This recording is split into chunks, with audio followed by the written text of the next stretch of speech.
नमः संस्कृताय दोस्तों, यूट्यूब प्लेटफॉर्म पे आप सबका स्वागत एवं अभिनंदन है। कैसे हैं दोस्तों आप लोग?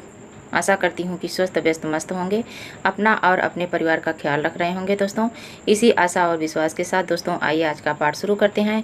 आज हम लोग संस्कृत साहित्य के उद्भव एवं विकास के अंतर्गत जो है मध्यकालीन भारतीय आर्य भाषाओं के का अध्ययन कर रहे हैं। तो मध्यकालीन भारतीय आर्य भाषाओं का आज हम लोग यहाँ से प्राचीन भारतीय आर्य भाषाओं का हम लोग अध्ययन कर चुके हैं। आज हम लोग इस वीडियो में मध्यकालीन भारतीय आर्य भाषाओं का अध्ययन करेंगे। तो बिना देरी किए हुए दोस्तों आइए अपने पाठ की शुरुआत करते हैं। मध्यकालीन भारतीय आर्य भाषाएं। तो यहाँ से है कि मध्यकालीन भारतीय आर्य भाषाओं को 3 भागों में बांटा गया है। किसमें? 3 भागों में। एक प्राचीन प्राकृतिक या पाली भाषा, मध्यकालीन प्राकृतिक भाषा और परकालीन प्राकृतिक आर्य भाषा, अपभ्रंश भाषा जिसे कहते हैं। तो इनका समय क्या है? तो जो है प्राचीन प्राकृतिक या पाली भाषा का समय है 500 ईसा पूर्व से 100 ईस्वी तक है। मध्यकालीन प्राकृतिक भाषा है 100 ईस्वी से 500 ईस्वी तक। परकालीन प्राकृतिक या अपभ्रंश जो भाषा है वह 500 ईस्वी से 1000 ईस्वी तक माना जाता है।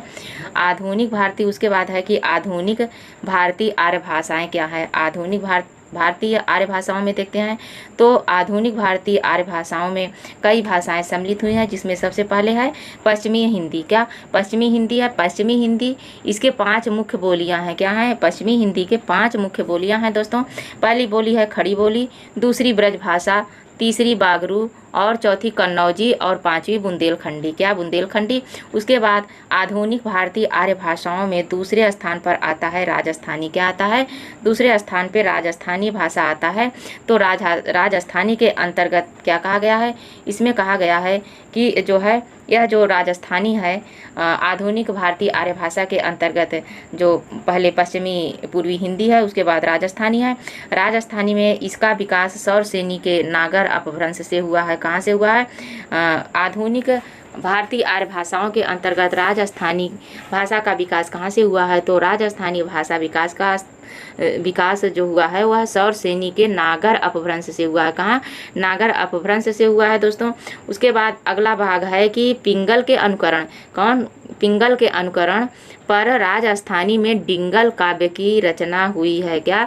डिंगल काव्य की रचना। अब यहाँ से क्वेश्चन बनता है कि डिंगल काव्य की रचना किस में हुई है? अरे डिंगल काव्य की रचना किस में हुई है? किसके अनुकरण पर हुई? तो पिंगल के अनुकरण पे हुई। किस भाषा में हुई है? तो राजस्थानी भाषा में हुई है। इसके 4 मुख्य बोलियां हैं। किसके? राजस्थानी भाषा के। मारवाड़ी, जयपुरी, मालवी और मेवाती। कौन? मेवाती। मालवी, मेवाती, मारवाड़ी, जयपुरी। मारवाड़ी, मालवी, मेतावी तीनों म पे हैं और जयपुरी अलग है। जयपुरी से ही तो समझ में आ जाता है। उसके बाद भारतीय आधुनिक आर्य भाषा के अंतर्गत तीसरी भाषा आती है गुजराती। गुजराती भाषा हिंदी के अंतर्गत आती है। उसके बाद चौथी भाषा मराठी आती है। मराठी भाषा की जो बोलियां 4 बोलियां हैं कौन कौन? देसी, कोकड़ी, नागपुरी और बरारी। कौन? देसी, कोकड़ी, नागपुरी, बरारी, ये मराठी भाषा की बोलियां हैं। अभी पूछा जाए कि मराठी भाषा की बोलियां कौन कौन है, तो 4 बोलियां हैं। और देसी बोली किसकी है? मराठी भाषा की है। कोकड़ी बोली किसकी? मराठी की है। नागपुरी किसकी है? मराठी की है। और जो है बरारी किसकी है? ये सब मराठी की बोलियां हैं। ये भी मराठी की है, ये भी मराठी की है, कोकड़ी भी है, नागपुरी भी है। उसके बाद अगला आता है बिहारी। क्या आता है? बिहारी दोस्तों। बिहारी भाषा आती है।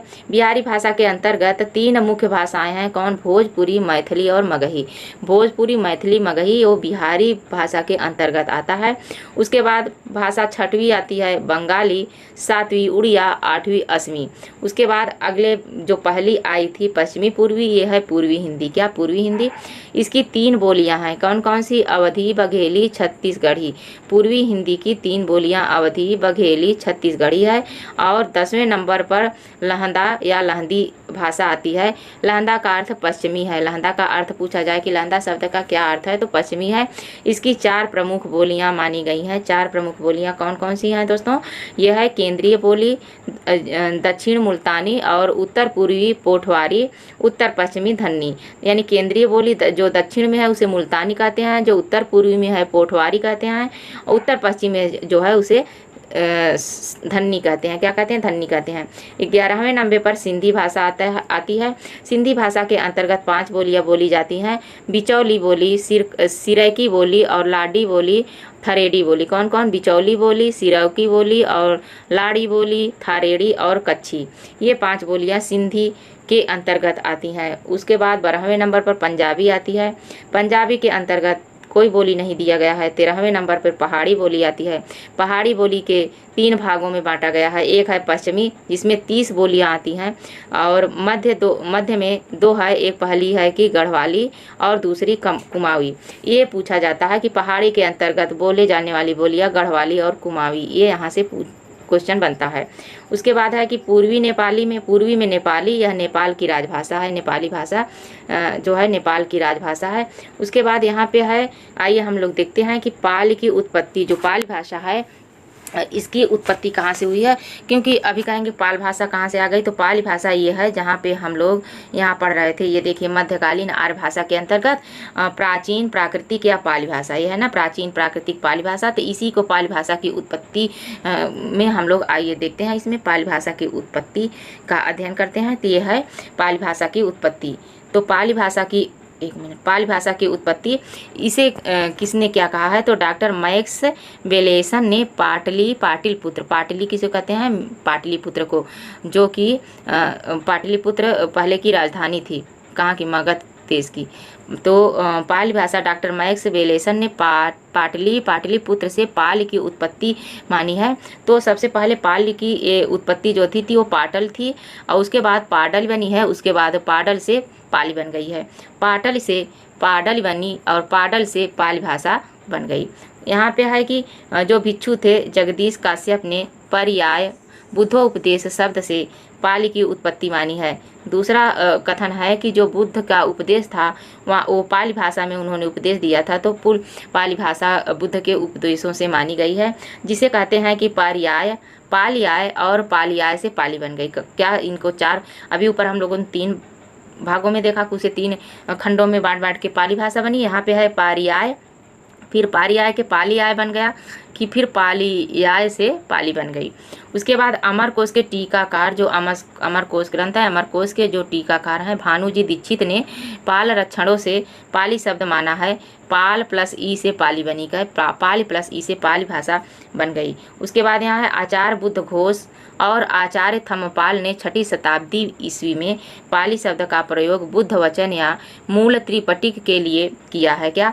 मूल त्रिपटिक के लिए या बुद्ध वचन का प्रयोग, पाली शब्द का प्रयोग बुद्ध वचन या मूल जो है त्रिपटिक में किया गया है, उससे यह शब्द पाली भाषा के लिए आया है। अभिधान अपेक्षिका ने पा धातु से पाली भाषा शब्द माना है। पालेती रखती थी पाली, पालेती रखती थी पाली, जो रक्षा करती है या पालन करती है उसे क्या कहते हैं? पाली कहते हैं। क्या कहते हैं दोस्तों? पाली कहते हैं। अब आइए यहाँ पे थोड़ा सा हम लोग देख लेते हैं पाली भाषा की प्रमुख विशेषताएं। पाली भाषा की विशेषताएं क्या क्या हैं? तो यहाँ पे पाली भाषा की विशेषताओं में सबसे पहले है कि पाली में वैदिक संस्कृति की 5 स्वर ध्वनियाँ लुप्त हो गई हैं। कौन कौन? जो पहले की वैदिक संस्कृत थी उसमें से 5 स्वर ध्वनियाँ जो हैं वह लुप्त हो गई हैं। वह कौन कौन की हैं? री और बड़ी री यानी री और री, ली, ए और औ, ये 5 ध्वनियाँ माना जाता है कि पाली भाषा से यानी वैदिक संस्कृति से लुप्त हो गई हैं। इनका कोई नामो निशान नहीं है। उसके बाद है कि पाली में वैदिक संस्कृति, दूसरा कहा गया है कि पाली में वैदिक संस्कृति के 5 व्यंजन भी लुप्त हो गए हैं। 5 स्वर की ध्वनियाँ लुप्त हो गई हैं, 5 व्यंजन भी लुप्त हो गए हैं। कौन कौन? ये है दंती, इसे कहते हैं तालव्य स, क्या? तालव्य स, मूर्धन्य स और विसर्ग, जिहामूली, उपधमानी। क्या? जिहामूली, उपधमानी, ये सब ध्वनियाँ वैदिक संस्कृत से पाली भाषा से लुप्त हो चुकी हैं, इन्हें लुप्त बताया गया है। उसके बाद आता है दोस्तों कि पाली में 2 नए स्वर आए हैं। पाली भाषा में 2 नए स्वर आए हैं। 5 स्वर और 5 व्यंजन लुप्त हो जाने के बाद 2 नए स्वर आए हैं। कौन? ह्रस्व ए, जो चांद बिंदी वाला, और ह्रस्व ओ। संस्कृत के एक अय, ए, ओ हो गए हैं। क्या? संस्कृत के जो अय थे अब वो ये हो गए हैं, जो औ थे वो ओ हो गए हैं। उसके बाद यहाँ पे है ड ढ को ढ ढ कहा गया है। क्या? लढ़ ढ, पता नहीं ये कौन सी भाषा है। ये ढ ढ को इस तरह से इसमें परिवर्तित कर दिया गया है। संधियों में केवल 3 संधियां हैं, तो 3 संधियां तो अब भी हैं, स्वर संधि, व्यंजन संधि, निग्नहित यानी अनुस्वार संधि। तो अब भी हम लोग जो है लौकिक संस्कृत में भी 3 संधियों को कहते हैं, पढ़ते हैं, स्वर संधि यानी व्यंजन अच संधि, व्यंजन संधि यानी हल संधि और अनुस्वार यानी विसर्ग संधि। उसके बाद है कि पाली में हलंत शब्द नहीं है, पाली भाषा जो है उसमें हलंत शब्द नहीं लगाया गया है, संस्कृत में हलंत शब्द लगा है, केवल अजंत ही लगे हैं। कौन? अजंत लगे हैं, हलंत नहीं लगे हैं। पाली में द्विवचन नहीं होता। क्या होता है? पाली भाषा में द्विवचन नहीं होता है। क्या होता है? एक वचन और बहुवचन। जैसे कि हिंदी में हम लोग पढ़ते हैं वचनों की संख्या 2 होती है, एक वचन और बहुवचन, उसी तरह पाली में भी होता था, द्विवचन नहीं होता था, एक वचन होता था, उसके बाद बहुवचन होता था। ठीक, उसके बाद यहाँ है कि शब्दों में, शब्द रूपों में चतुर्थी और षष्ठी के रूप समान होते थे, लेकिन अब तो ऐसा नहीं है, अब तो अलग अलग है। शब्द रूपों में चतुर्थी के रूप और षष्ठी के रूप समान होते हैं। उसके बाद यहाँ पे है कि स्त्री प्रत्यय 7 होते हैं, लेकिन अब लौकिक संस्कृत में स्त्री प्रत्यय 8 माने गए हैं और पाली भाषा में स्त्री प्रत्यय 7 माने जाते थे। आ, ई, इनी, नी, आनी, ऊ, ती। आ, ई, इनी, नी, आनी, ऊती। और स्त्री प्रत्यय संस्कृत में दूसरे हो गए हैं, पहले क्या थे? आ, ई, इनी, नी, आनी, ऊती। उसके बाद अगला है दोस्तों, पाली में 500 से अधिक धातुएं हैं, लौकिक संस्कृत में 2000 धातुएं हैं और 9 गण हैं, लेकिन लौकिक संस्कृत में 10 गण हैं। क्या है? 10 गण हैं, जो धातुएं हैं 2000 के लगभग धातुएं हैं। अदादि और जुहुत्यादि गण नहीं है। क्या? अदादि और जुहुत्यादि गण नहीं है, लेकिन अब जो है 10 गण माने गए हैं, इसमें अदादि और जुहुत्यादि को भी शामिल किया गया है। उसके बाद यहाँ पे आता है कि पाली में लेट लकार के रूप, जो पाली में लेट लकार के रूप भी मिलते हैं, जैसे हनासी, हदासी। आत्मनेपद पद का प्रयोग प्रायः लुप्त हो गया। क्या? आत्मनेपद पद का जो प्रयोग था पहले पाली भाषा में ज़्यादा था, लेकिन अब क्या हो गया है? आत्मनेपद पद का प्रयोग लुप्त हो गया, परस्मय पदी शेष रह गया है। उसके बाद है कि पाली में उद्भव शब्दों का आधिक्य है और तस्तम शब्द, देशज शब्द कम हो गए हैं। पाली भाषा में जो है तस्तम शब्द कम है, देशज शब्द कम है, लेकिन उद्भव शब्द ज़्यादा है, यानी हिंदी शब्द ज़्यादा हैं। तो आज बस यहीं तक दोस्तों। नमः संस्कृताय। आज हम लोग अगले वीडियो में हम लोग शिलालेखी प्राकृतिक के बारे में पढ़ेंगे। तो शिलालेखी प्राकृतिक क्या है, इसका अध्ययन करेंगे। तो वीडियो कैसे लगा आप लोगों को? अच्छा लगे तो लाइक शेयर कमेंट करें। जो हमारे नए साथी हों, चैनल को सब्सक्राइब न किए हों तो सब्सक्राइब करें दोस्तों। उनसे हमारा रिक्वेस्ट है, कमेंट के माध्यम से अपने सुझाव हमें ज़रूर दें। धन्यवाद। नमः संस्कृत।